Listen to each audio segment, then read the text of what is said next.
gorgeous today. Thank you. That's my glam squad. I did not wake up like this. No, so cute. You look beautiful. Oh, thank you. Gorgeous, like a spring morning, just Like a bouncing out spring here. morning.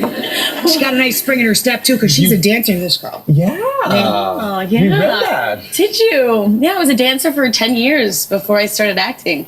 I was a salsa dancer. That's amazing. Thank you. We also both went to New York University, just a few blocks away. Alma mater.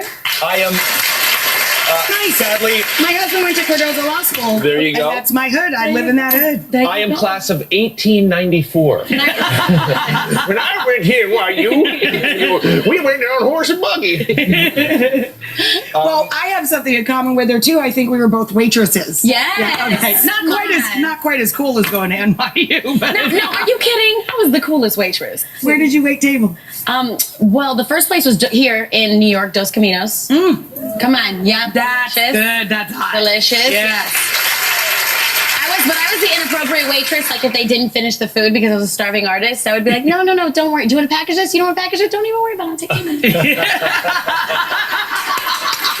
Like I saw what they did. They didn't even touch those two plantains. Right. My friend Jose is going to be upset. I didn't give him a heads up about today's show. My friend Jose has 3 little girls, and they are obsessed with your television show. That's love. And, you know, he is so happy because he's a very protective, super Catholic dad. Oh. And his girls love the show about the Virgin. So he's pretty psyched. That's awesome. He's pretty psyched, but he thinks that you're a terrific role model and super talented. He'll kill me that he's not here today. Well, Jose, mad love to you and your daughters. I So, mean, what is the reaction you get from dads and families out in the world? I get a lot of love. I feel very, very lucky, very blessed because I do get a lot of love. I mean, I usually get like a hug before we even speak, Aw. which is always like, you know, you're on the street and somebody's like, come here. And you're just like, oh, okay, we're doing this. Let's do this. You know, and they don't understand why I've like rested my head on their shoulder. They're like, no, I just wanted a quick hug. And I'm like, what, but you started this. Like, that's not fair. That's not fair. I have to ask, you are the first ever CW Golden Globe winner, nominee, all that stuff. The Golden Girl of the There we go. Look at you. Where do you keep it? Where do you keep an award like Where that? do you keep the globes? So my dad and my mom were with me. Obviously, they came and they met me afterwards, and then we went home. They were sleeping in my apartment. I live in a 1-bedroom, and so I was sleeping on the couch. It was very humbling. I was on the couch. My parents were in my 1-bedroom, my bedroom, and so my father was like, "This should be by you." And so he was holding it all night. He was holding it all night like a watchdog. And you know, people were trying to like, "Oh, can we take a look at it?" And he was like, "Well," and I was like, "Dad, that's my agent." So let my agent see the Golden Globe, Dad, please. But so we got to the house. He was like, "I'm gonna keep it by you," and he put it on the like on the TV stand. Yeah. And it's there in a box on the TV stand, like right where my dad put it. And I just haven't been able to move it, and I don't have like a.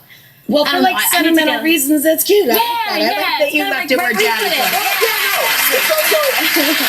It's also like a superstition thing. It's like it's there and you want to keep it there. Yeah. Also known as obsessive compulsive Yeah, just- disorder. You don't want to move things. That's another I thought we story. weren't going to get into that one right now. I thought we were deciding not to talk. No, we're getting a little bit.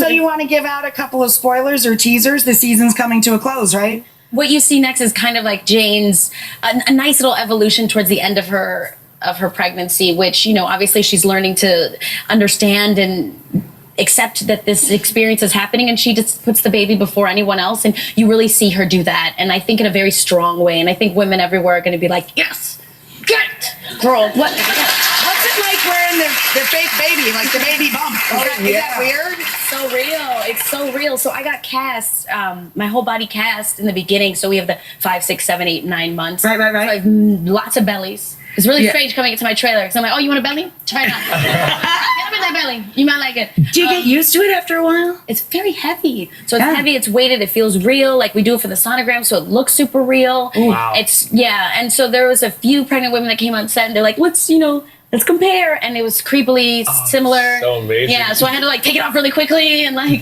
my boyfriend to stand across the room. Have you Don't ever- look at me. Have you ever worn it off campus and been treated differently? 100%. Totally. Really? No kidding. Yes, because during our lunch, because it's very hard to get on, it takes at least, I would say, without exaggeration, about 8-10 minutes to put it on. Right. It's lunchtime. If I gotta go to the bank, if I've gotta go to PetSmart to get like dog food, Right. I'm gonna take the belly off. I'm gonna rock it. And let me tell you, all the time I go to the bank and it's like clockwork. Everybody's People are like, here, miss, please go ahead of me. Go ahead. I mean, seriously. And Dude. it's alive. You know the bank is alive. The only thing. Wait, she should take this to the next level. Like, you should start speeding and see if it works with cops. Oh, yeah. That's true. Well, the worst thing was that I got pulled over by a cop.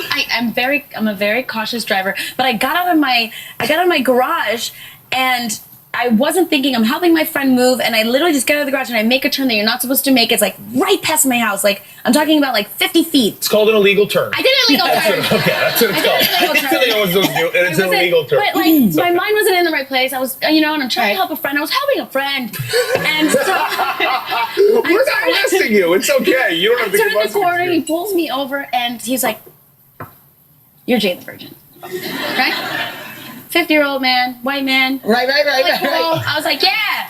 So you got out of it? So then I go, so we're good, right here? And he was like, "Oh no, you're getting a season 2." Oh, that's rough, baby. He was like, "You want season 2? You can pay for it." Clack, clack. I felt like he was like, Oh. and he was like, "Get on out of here with your $300 ticket." I was like, "Oh." That is humbling. Baby bump. The baby bump would have got you out of that. I should have been able to. She's like, doctor, I'm sorry. Yeah,